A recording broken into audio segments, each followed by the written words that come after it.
বাংলার সাহিত্য জগতের কিছু সুন্দর রঙিন গল্প নিয়ে তৈরি এই গল্প ঘরের আজকের গল্প কবি সুকান্ত ভট্টাচার্যের লেজের কাহিনী।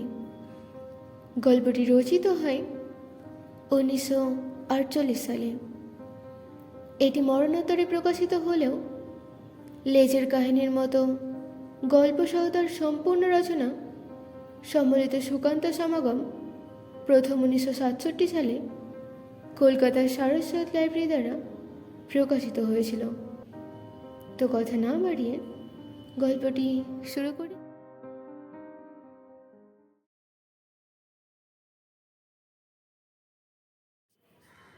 একটি মাছি একজন মানুষের কাছে উড়ে এসে বলল, তুমি সব জানোয়ারের মুরব্বী, তুমি সব কিছুই করতে পারো, কাজেই আমাকে একটি লেজ করে দাও।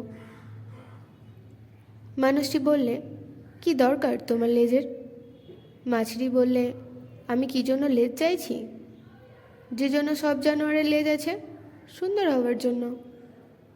মানুষটি তখন বলল, আমি তো কোনো প্রাণীকেই জানি না যার শুধু সুন্দর হওয়ার জন্যই লেজ আছে, তোমার লেজ না হলেও চলবে। এই কথা শুনে মাছিটি ভীষণ ক্ষেপে গেল আর সে লোকটিকে জব্দ করতে আরম্ভ করে দিল। প্রথমে বসলো তার আঁচড়ের বোতলের উপরে, তারপর নাকে সুরসুরি দিল, তারপর এ কানে ও কানে ভনভন করতে লাগলো। শেষকালে লোকটি বাধ্য হয়ে তাকে বলল, বেশ, তুমি উড়ে উড়ে বনে, নদীতে, মাঠে যাও। যদি তুমি কোনো জন্তু, পাখি কিংবা সরীসৃপ দেখতে পাও যার কাছে কেবল সুন্দর হওয়ার জন্য লেজ আছে, তার লেজটা তুমি নিতে পারো, আমি তোমায় পুরো অনুমতি দিচ্ছি। এই কথা শুনে মাছিটি আহ্লাদে আটখানা হয়ে জানালা দিয়ে সোজা উড়ে চলে গেল। বাগান দিয়ে যেতে যেতে সে দেখতে পেল একটা গুটি পোকা পাতার উপর হামাগুড়ি দিচ্ছে। সে তখন গুটি পোকার কাছে উড়ে এসে চেঁচিয়ে বলল, গুটি পোকা, তুমি তোমার লেজটা আমাকে দাও, ওটা তো কেবল তোমার সুন্দর হওয়ার জন্য। গুটি পোকা, বটে বটে, আমার মোটে লেজই হয়নি, এটা তোমার পেট, আমি ওটাকে টেনে ছোট করি, এইভাবে আমি চলি, আমি হচ্ছি যাকে বলে বুকে হাঁটা প্রাণী। মাছি দেখল তার ভুল হয়েছে, তাই সে দূরে উড়ে গেল। তারপর সে নদীর কাছে এলো। নদীর মধ্যে ছিল একটা মাছ আর একটা চিংড়ি। মাছি মাছটাকে বলল, তোমার লেজটা আমায় দাও, ওটা তো কেবল তোমার সুন্দর হওয়ার জন্যই আছে। মাছ বলল, এটা কেবল সুন্দর হওয়ার জন্য আছে তা নয়, এটা আমার দ্বার। তুমি দেখো, যদি আমি ডান দিকে বেঁকতে চাই তাহলে লেজটা আমি বাঁ দিকে বেঁকাই, আর বাঁ দিকে চাইলে ডান দিকে বেঁকাই, আমি কিছুতে আমার লেজটি তোমায় দিতে পারি না। মাছি তখন চিংড়িকে বলল, তোমার লেজটা তাহলে আমায় দাও চিংড়ি। চিংড়ি জবাব দিল, তা আমি পারবো না, দেখো না আমার পাগুলো চলার পক্ষে কীরকম সরু আর দুর্বল, কিন্তু আমার লেজটি চওড়া আর শক্ত।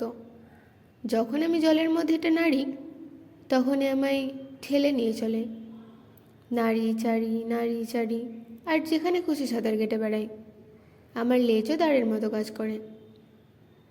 মাছি আরও দূরে উড়ে গেল। ঝোপের মধ্যে মাছি একটা হরিণকে তার বাচ্চার সঙ্গে দেখতে পেল। হরিণটির ছোট্ট একটি লেজ ছিল, খুদে নরম সাদা লেজ। অমনি মাছি ভনভন করতে আরম্ভ করলো, তোমার ছোট্ট লেজটি দাও না হরিণ। হরিণ ভয় পেয়ে গেল। হরিণ বললে, কেন ভাই, কেন? যদি তোমায় আমি লেজটি দিই তাহলে আমি যে আমার বাচ্চাদের হারাবো। অবাক হয়ে মাছি বললে, তোমার লেজ তাদের কি কাজে লাগবে? হরিণ বললে, বাহ, কি প্রশ্ন না তুমি করলে। ধরো, যখন একটা নেকড়ে আমাদের তাড়া করে তখন আমি বনের মধ্যে ছুটে গিয়ে লুকোই, আর ছানারা আমার পিছু নাই। কেবল তারাই আমি গাছের মধ্যে দেখতে পাই, কেননা আমি আমার ছোট্ট সাদা লেজটা রুমালের মতো নাড়ি, যেন বলি, এই দিকে বাচ্চারা, এই দিকে। তারা তাদের সামনে সাদা মতো একটা কিছু নড়তে দেখে, আমার পিছু নাই, আর এইভাবে আমরা নেকড়ের হাত থেকে পালিয়ে বাঁচি। নিরুপায় হয়ে মাছি উড়ে গেল। সে উঠতে লাগলো যতক্ষণ না সে একটা বনের মধ্যে গাছের ডালে একটা কাঠঠোকরাকে দেখতে পেল। তাকে দেখে মাসি বলল, কাঠঠোকরা, তোমার লেজটা আমায় দাও, এটা তো তোমায় শুধু সুন্দর হবার জন্য। কাঠঠোকরা বললে, কি মাথা মোটা তুমি, তাহলে কি করে আমি কাঠঠোকরা খাবার পাবো? কি করে বাসা তৈরি করবো বাচ্চাদের জন্য? মাছি বলল, কিন্তু তুমি তো তা তোমার ঠোঁট দিয়ে করতে পারো। কাঠঠোকরা জবাব দিল, ঠোঁট কেবল ঠোঁটই, কিন্তু লেজ ছাড়া আমি কিছুই করতে পারি না। তুমি দেখো কিভাবে আমি ঠোকরাই। কাঠঠোকরা তার শক্ত লেজ দিয়ে গাছের ছাল আঁকড়ে ধরে গা দুলে এমন ঠোক্কর দিতে লাগলো যে তার থেকে ছালের ছোকলা উঠতে লাগলো।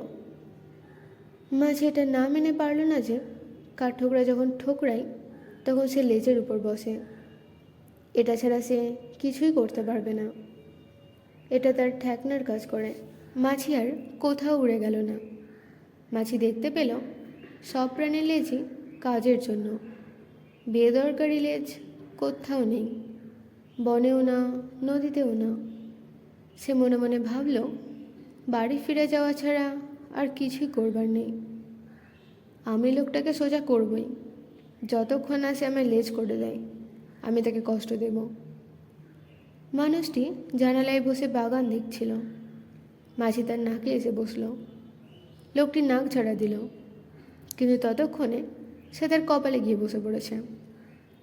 লোকটি কপাল নাড়ল, মাছি তখন আবার তার নাকে। লোকটি কাতর প্রার্থনা জানালো, আমায় ছেড়ে দাও মাছি। ভন করে মাছি বলল, কিছুতেই তোমায় ছাড়ব না। কেন তুমি আমায় অকেজো লেজ আছে কিনা দেখতে পাঠিয়ে বোকা বানিয়েছ? আমি সব প্রাণীকে জিজ্ঞেস করেছি, তাদের সবার লেজই দরকারি। লোকটি দেখল মাছি ছাড়বার পাত্র নয়, এমনই বদ এটা। একটু ভেবে সে বলল, মাছি মাছি, দেখো মাঠে গরু রয়েছে, তাকে জিজ্ঞেস করো তার লেজ কি দরকার। মাছি জানালা দিয়ে উড়ে গিয়ে গরুর পিঠে বসে ভন করে জিজ্ঞেস করলো, গরু গরু, তোমার লেজ কিসের জন্য? তোমার লেজ কিসের জন্য? গরু একটি কথাও বলল না, একটি কথাও না। তারপর হঠাৎ সে তার লেজ দিয়ে নিজের পিঠে সপাত করে মারল, আর মাছি ছিটকে পড়ে গেল। মাটিতে পড়ে মাছির শেষ নিঃশ্বাস বেরিয়ে গেল। পা দুটো উঁচু হয়ে রইল আকাশের দিকে। লোকটি জানালা থেকে বলল, এই ঠিক করেছে মাছির, মানুষকে কষ্ট দিও না, প্রাণীদেরও কষ্ট দিও না, তুমি আমাদের কেবল জ্বালিয়ে মেরেছ।